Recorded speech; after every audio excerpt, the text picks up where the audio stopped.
45 साल की दीपा 18 साल के लड़के के साथ प्यार की कहानी। ये मिडिल एज भी अजीब होती है, न जवानी छूट पाती है और ना बढ़ती उम्र स्वीकार होती है। और ऐसे में जब कोई ऐसा मिल जाए जो आपको ये एहसास कराता रहे कि अभी तो मैं जवान हूं, तब तो पूछो ही मत। इन दिनों मेरा भी बस यही हाल था। 45 की हो चली थी मैं। अकेली थी, क्योंकि शादी के कुछ वक्त बाद ही पति की दुर्घटना में मृत्यु हो गई थी। बच्चे थे नहीं और फिर दोबारा शादी का मन नहीं बना पाई। लेकिन अब न जाने क्यों प्यार का कीड़ा रह रहकर मुझे काटने लगा। अब प्यार कहूँ या आकर्षण पता नहीं, पर जौगन के वक्त उसका रोज मुझे यूं छिप छिप कर देखना पहले तो अखरता था, पर अब अच्छा लगने लगा था। उस पर उसका अक्सर इस गाने की ये लाइन गुनगुनाना, तुम्हें कोई और देखे तो जलता है दिल, बड़ी मुश्किलों से फिर संभलता है दिल, मुझे रह रहकर किसी की याद दिलाता था। उसकी पर्सनैलिटी, उसका अंदाज भी मुझे बीते दिनों में ले जाता है। अरे ये क्या सोच रही हूँ मैं, आजकल मैं मन को समझाती कि अरे दीपा पागल हो गई है क्या। ये कोई उम्र है प्यार करने की, जो जवानी में नहीं किया वो अब क्यों, और वो भी खुद से इतनी छोटी उम्र के लड़के से। खैर, ये जो भी एहसास था बड़ा मजेदार था। तभी डोरबेल बजी, मैंने दरवाजा खोला तो हक्की बक्की रह गई। सामने वो ही था। आज आप जॉगिंग के लिए नहीं आई? मैंने बहुत मिस किया आपको, क्या मैं अंदर आ सकता हूँ? हाँ, क्यों नहीं आओ। शुक्र है उस वक्त घर में मेरी हाउस हेल्प मीना थी, वरना एक अनजान लड़के को ऐसे कैसे अंदर आने देती। मीना, 2 कप कॉफी बना ला, मैंने मीना को कहा और उस लड़के से रूबरू हुई। तुम्हें मेरा पता कैसे पता चला? दिल से खोजो तो भगवान भी मिल जाते हैं, बस आपकी फिक्र हुई इसलिए चला आया। अगर आपको बुरा लगा हो तो मैं चला जाता हूँ, उसने मेरी आंखों में आंखें डालकर कहा। अरे नहीं, बैठो और अपने बारे में कुछ बताओ, मैंने जानकारी हासिल करनी चाहिए। तो वो बोला, जी मैं नमन, इस शहर में नया आया हूँ अपनी न्यू जॉब ज्वाइन करने के लिए। इस अनजान शहर में कोई दोस्त और रिश्तेदार नहीं। आपको देखा तो पता नहीं क्यों आपसे एक अलग ही अपनेपन वाली फीलिंग आई। ऊपर से आप है भी इतने खूबसूरत कि किसका ध्यान नहीं जाएगा आप पर। उसकी बातें सुन में झेप गई। कॉफी पीते हुए और भी बहुत सी बातें हुई। उसने बताया कि वो एक पीजी ढूंढ रहा है। मुझे ख्याल आया कि मैं भी तो अपना ऊपर का कमरा किराए पर देना चाह रही थी। मैंने उसे बताया तो वो झट से एडवांस देकर चला गया। मीना ने मुझे जरूर टोका था कि ऐसे ही किसी पर इतनी जल्दी भरोसा करना ठीक नहीं, पर मैंने उसे कहा कि इसे मैं जानती हूँ। वो रात मेरी न जाने कैसे बीती, बस अगले दिन का इंतजार था। सुबह हुई और डोरबेल बजी। नमन ही होगा, ये सोचकर मैंने झट से दरवाजा खोला, पर ये तो दूध वाला था। खैर आज संडे है तो शायद वो देर से सोकर उठा होगा, इसलिए हो सकता है दोपहर तक आए। इसी तरह पूरा दिन उसके इंतजार में गुजर गया। मुझे लगने लगा कि मीना सही कह रही थी, है तो वो एक अजनबी ही, उस पर भरोसा करना सही है क्या? हेलो मैम, सॉरी मैं लेट हो गया, सामान पैक करने में टाइम का पता ही नहीं चला। वैसे दरवाजा खुला क्यों रखा है आपने? कोई भी अनजान शख्स अंदर आ सकता है, आज के समय में किसी पर इतना भरोसा करना ठीक नहीं। नमन बोले जा रहा था और मैं मन ही मन सोच रही थी कि ये कहीं मुझे अपने बारे में सचेत तो नहीं कर रहा। क्या पता क्या इरादा है इसका, अपने इस बचकाने से प्यार के चक्कर में कहीं लेने के देने न पड़ जाए। मैम क्या हुआ, आप कुछ बोल नहीं रही? नमन की आवाज़ से मेरी तंद्रा भंग हुई। तुम अपने रूम में जाकर रेस्ट करो, मैं चाय बनाकर लाती हूँ। इतना कहकर मैं किचन में चली गई। अगली सुबह ब्रेकफास्ट बनाकर मैं ऑफिस के लिए तैयार हुई तो देखा नमन भी रेडी है। गुड मॉर्निंग मैम, चलिए ब्रेकफास्ट के बाद मैं आपको ड्रॉप कर दूंगा।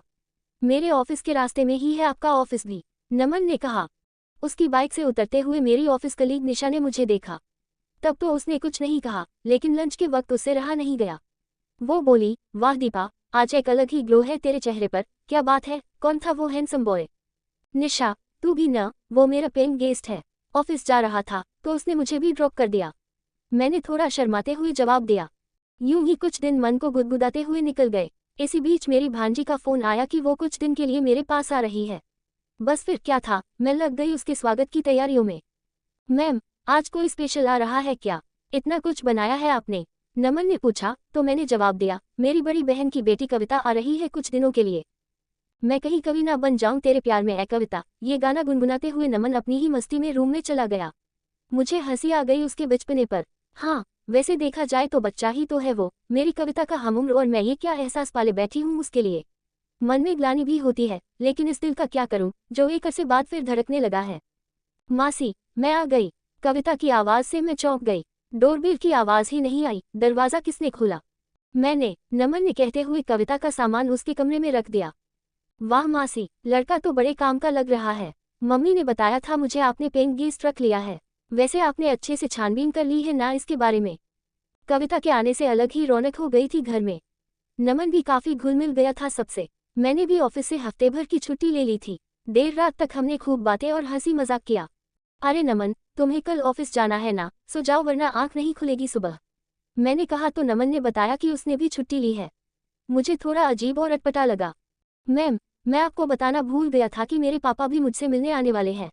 वैसे डोंट वरी, वो होटल में रुकेंगे तो आपको कोई परेशानी नहीं होगी। इतने में ही कविता बोली, अपने पापा को भी यही बुला लो ना, मेरी मासी का दिल बहुत बड़ा है। अच्छा है, थोड़ी रौनक और बढ़ जाएगी। क्यों मासी? हाँ नमन, घर के होते हुए होटल में क्यों रुकेंगे? नमन का चेहरा खिल उठा। कविता के साथ भी वो काफी कंफर्टेबल था। मैंने सोचा कि हम उम्र है, इसलिए दोनों सहज थे, पर मुझे एक अलग सी इनसिक्योरिटी क्यों हो रही थी। ऐसा लग रहा था मेरी रूमानी दुनिया खो रही है।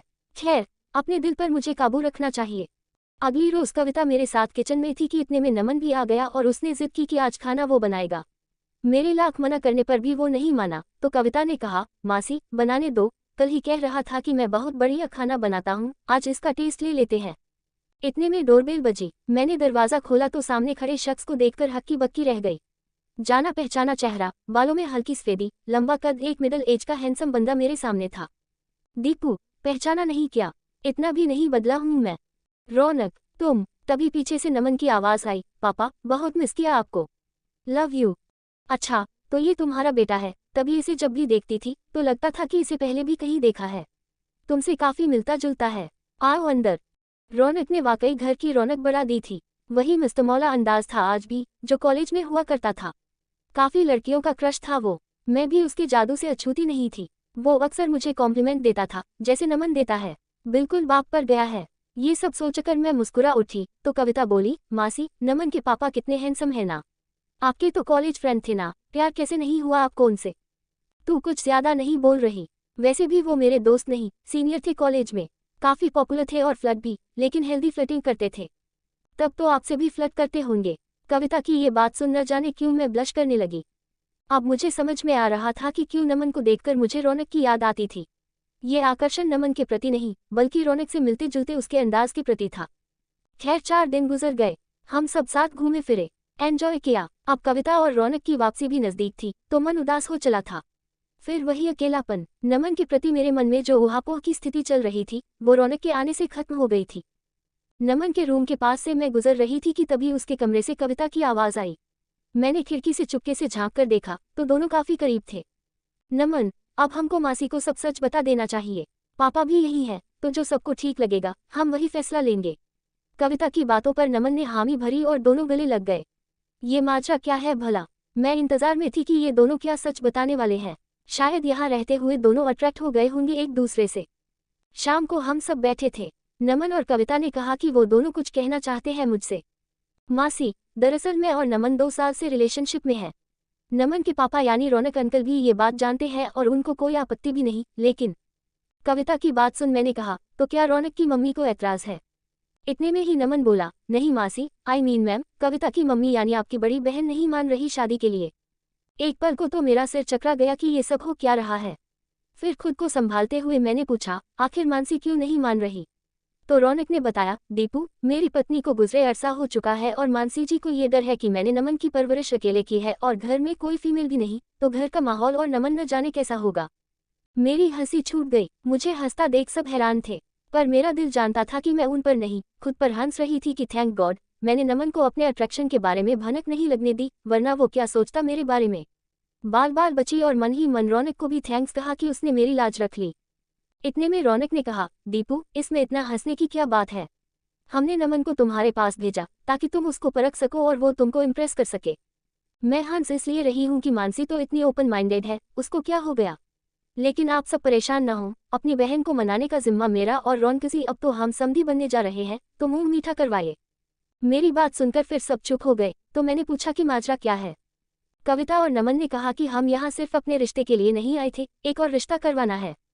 थोड़ा रुककर नमन ने कहा, आप मेरे पापा से शादी कर लीजिए प्लीज और मैम से मेरी मॉम बन जाइए। पापा ने मुझे बताया था कि कॉलेज में आप उनकी क्रश थी और वो अक्सर आपको देखकर एक गाने की लाइन गुनगुनाते थे, तुम्हें कोई और देखे तो जलता है दिल, बड़ी मुश्किलों से फिर संभलता है दिल। नमन बोले जा रहा था और मैं सोच रही थी कि कैसे किसी को बताऊं कि मैं ये शादी नहीं कर सकती। नमन को लेकर मन में जो एहसास आए थे, भले ही वो अब नहीं, लेकिन इस रिश्ते के लिहाज से उनको जस्टिफाई नहीं किया जा सकता।